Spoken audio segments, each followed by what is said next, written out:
안녕하세요. 오늘 당신과 함께 좀 깊이 들어가 볼 자료는요. 낮은 마음 교회 유튜브 채널에 올라온 주일 설교 영상입니다. 제목이 하나님의 택함을 받은 우리예요. 네, 이 설교가 선택 그리고 구원, 이 기독교 핵심 개념들을 그 출애굽 이야기로 풀어내고 있거든요. 맞아요. 저희 목표는 이 설교 속 핵심을 좀 뽑아내서 당신이 이 주제를 다시 한번 좀 새롭게 이해하실 수 있도록 돕는 겁니다. 자, 그럼 바로 한번 들어가 볼까요? 이 설교의 가장 중심이 되는 비유가 바로 출애굽 사건이잖아요. 네, 그렇죠. 이스라엘 백성이 이집트 노예 생활에서 해방된 이 사건, 이게 왜 오늘날 우리에게도 당신에게도 중요하게 다가올 수 있을까요? 네. 이 설교에서는요, 출애굽이 그냥 어떤 과거의 역사적 사건, 이걸 넘어서서 구약과 신약 전체를 이렇게 꿰뚫는 구원의 어떤 원형이다. 이렇게 강조를 해요. 아, 원형이요. 네.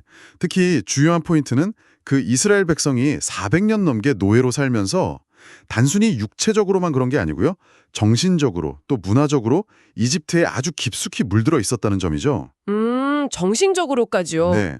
심지어 하나님을 섬긴다고 하면서 금송아지를 만들었던 사건이 있잖아요. 네네, 있었죠. 그것도 결국은 그들이 늘 보고 배웠던 이집트 방식의 그런 신형상화, 거기에 너무 익숙했기 때문이라고 설명을 해요. 그러니까 자기가 지금 무엇에 종속되어 있는지도 제대로 몰랐던 그런 상태라는 거죠. 이건 어쩌면 당신에게도 생각해 볼 지점을 주는 것 같아요. 와, 그냥 몸만 묶인 게 아니라 아예 생각하는 방식, 습관까지 다 지배당했다는 거군요. 정말 흥미로운 지적이네요. 그렇죠. 그런데 설교자분은 이게 단순히 그 옛날 이스라엘 민족만의 이야기가 아니다, 이렇게 말씀하시죠. 마치 우리 안에도 뭔가 보이지 않는 이집트 같은 게 있을 수 있다, 이런 느낌인데요. 맞습니다. 로마서 5장을 인용하시면서 모든 인류가 아담 한 사람으로 인해서 들어온 그 죄와 사망의 권세 아래서 보이지 않게 종노릇하고 있다 이렇게 설명을 해요. 아, 보이지 않는 종노릇이요. 네. 설교 중에 이제 학생이 교사를 폭행하는 그런 안타까운 사건도 언급하시는데 과학이 이렇게 발전해도 왜 세상은 점점 더 악해지는가? 그 근본 이유가 바로 여기에 있다고 보는 거죠. 우리는 본질상 진노의 자녀였고 그래서 세상 풍조를 따라갈 수밖에 없는 그런 존재였다는 겁니다. 로마서 5장이 바로 이런 인간 실존의 어떤 보편적인 문제를 다루는 핵심 구절 중 하나라고 볼 수 있겠고요. 세상 풍조라는 말이 근데 약간 좀 막연하게 들릴 수도 있을 것 같아요. 설교에서는 이걸 구체적으로 어떻게 설명하고 있나요? 당신이 일상에서 딱 마주칠 만한 그런 것들로요? 아, 네. 디모데후서 3장에 나오는 그 말세의 특징들을 쭉 인용을 하세요. 네. 뭐 자기를 사랑하고 또 돈을 사랑하고 교만하고 부모를 거역하고 감사할 줄 모르고 쾌락 사랑하기를 하나님 사랑하는 것보다 더하고 이런 모습들이죠. 듣기만 해도 좀 씁쓸하네요. 그렇죠. 근데 이게 단순히 뭐 사주팔자 보고 이런 미신적인 것만을 말하는 게 아니라 설교자는 더 나아가서 지금 우리 사회를 지배하는 어떤 가치관들, 예를 들면 극단적인 자기중심주의나 아니면 뭐 물질만능주의 같은 거요. 네네. 설교 중에 뭐 300억 자산가의 인색함 이야기 같은 것도 예로 드시고요. 또 외무지상주의, 막 강남 성형 트렌드 같은 거 언급하시면서 이런 것들이 바로 성경에서 말하는 그 세상 풍조라고 딱 지적을 하시는 거죠. 아, 당신도 모르게 이런 가치관들에 조금씩 영향을 받고 있을 수 있다는 거예요. 디모데후서 3장이 어떻게 보면 우리 시대의 어떤 문화적인 병폐를 진단하는 그런 성경적인 틀을 제공해 주는 셈이죠. 그렇군요. 그러니까 우리를 둘러싼 이 문화 자체가 어쩌면 보이지 않는 어떤 속박일 수 있다. 이런 말씀이시네요. 네, 맞습니다. 그럼 이런 상태에서 어떻게 벗어날 수 있다는 걸까요? 이제 여기서 하나님을 택함이라는 주제가 딱 연결이 되는 거겠죠? 바로 그 지점입니다. 핵심은 이거예요. 이스라엘 백성이 다른 민족보다 뭐 뛰어나거나 아니면 수가 많아서 선택받은 게 아니라는 점. 아, 그래요? 네. 신명기 7장을 보면 오히려 가장 작고 부족한 민족이었다고 나와요. 네. 그럼에도 불구하고 오직 하나님의 그냥 일방적인 기쁨과 사랑, 그리고 그들의 조상들과 맺으셨던 그 약속 때문에 선택받았다는 거예요. 와, 조건 없이요. 네. 이게 바로 복음의 핵심인 은혜라는 거죠.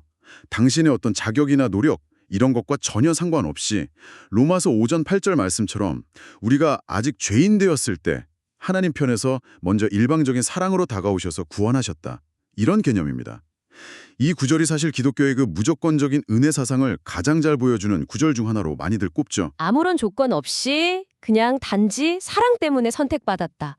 와, 이게 그러면 당신에게 어떤 실질적인 의미, 어떤 변화를 가져다 준다고 설교는 이야기하나요?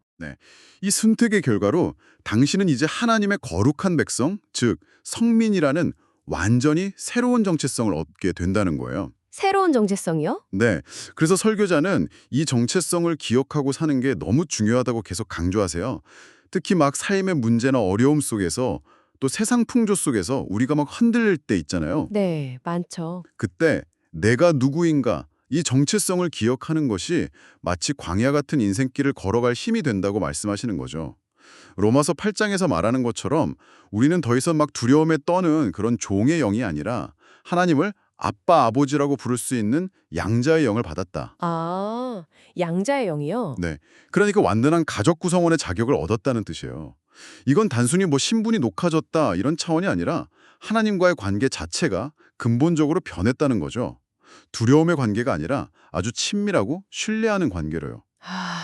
오늘 이 설교 내용을 쭉 따라가 보니까 출애굽 이야기가 정말 그냥 과거의 어떤 사건이 아니라 오늘을 사는 당신의 구원과 또 정체성에 대한 굉장히 깊은 통찰을 담고 있다는 걸 다시 한번 느낍니다. 네네. 보이지 않는 노예 상태라는 비유도 그렇고 또 우리를 둘러싼 세상 풍조의 모습들 그리고 아무런 자격 없이 받은 그 하나님의 선택 그로 인해서 얻게 된 새로운 나. 아, 정말 많은 생각을 하게 되네요. 그렇죠. 그래서 마지막으로 이 질문을 당신께 한번 던져보고 싶어요. 만약에요, 당신이 정말 어떤 노력이나 자격 때문이 아니라 하나님의 전적인 은혜로 선택받은 정말 소중한 존재라는 이 사실을 마음 깊이 받아들인다면, 그렇다면 당신을 둘러싼 그 세상의 여러 가지 목소리나 혹은 당신이 지금 겪고 있는 어려움들을 바라보는 당신의 시선은 어떻게 달라질 수 있을까요? 이 질문을 한번 마음속에 품고 곱씹어 보시면 어떨까 싶습니다.